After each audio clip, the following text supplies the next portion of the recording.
There are actually two statements which are two different problems in the question. The first problem is, Bismillah wa salatu wa salam ala Rasulillah. The first problem is, I can't pray 5 times a day. I can't do it. Now, I don't believe you. Whoever said I can't do it, I don't believe you. You know why? Because I believe Allah. And now I didn't say I believe in Allah. I said I believe Allah. There's a difference, right? I believe in Allah means I believe Allah exists. I believe in Him. But when I say I believe Allah, it means I believe what He says. He says, subhanahu wa ta'ala, لا يكلف الله نفسا إلا وسعها.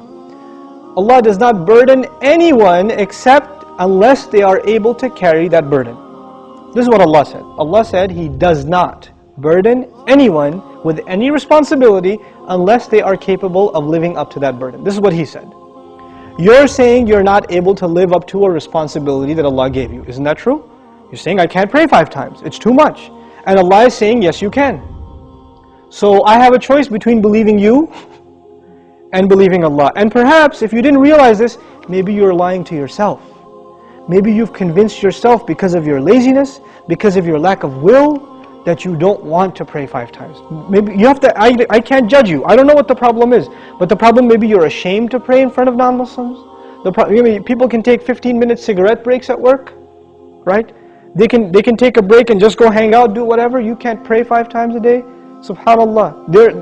In this part of the world, where when I used to work in New York City, I would see Muslims praying all over the place. In the middle of 5th Avenue, on the curb, the guy is making salah because it's time. Or in the university, you open the copy machine room in the library, and there's like 3 guys praying right there, making salah. Muslims will pray. If there's time, we're going to pray. That's it. So that's the first thing. Allah said you can. If Allah gave this burden upon you, and He did in fact, then you can. Convince yourself of that. And rely on Allah, He'll make it easy for you. The second question is, does He really care? Does He even care if I pray or not? Now this question is actually more about, does He need my prayer or not? You're forgetting that the prayer isn't for Allah. It's for you. It's not for Allah. If all the people in the world, all they did with their life was pray to Allah, it would not make Him any richer. It wouldn't add to His kingdom because He already owns all of kingdom. And if no one mentioned Allah ever again, it doesn't diminish His dominion, His kingdom, His glory in any way. He doesn't need us. We need Him. We need Him. So the question is, do you feel like you need to pray? Do you feel like that's a need in your life? And if it's not, if you feel you're free of, begging Allah for His help, turning to Allah and submitting before His commandments, then that's a serious problem with your faith. It's become weak, and this question only came up because you've been distanced from Allah for so long that shaitan can come to you and say, yeah, I know you used to feel bad about not praying, let's just get rid of that bad feeling and replace it with, well, why do I have to pray anyway?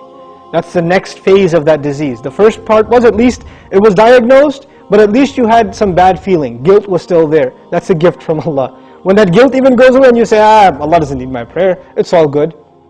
So long as I'm doing good. And that's the last part I want to talk about, this so long as I'm doing good part. Who defines what's good? There are 2 kinds of good in this world. Please remember this, okay? There are 2 kinds of good. There's ethical good. I'm good to my neighbor. I'm honest at work. I'm nice to people. I don't steal. I don't cheat. These are ethics, basic ethics, right? That everybody, I tell the truth. I'm honest. I pay my taxes, blah, blah, blah. These are ethical truths, okay? And I'm honest in business. Then there are religious goods. I go to Hajj. I give zakat.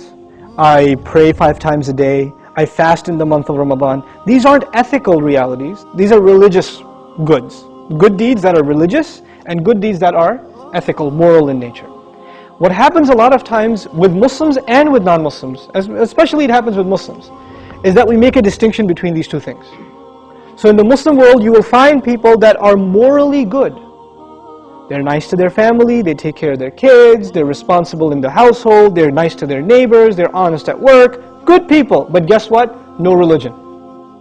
I don't need religion to be good, is what they say.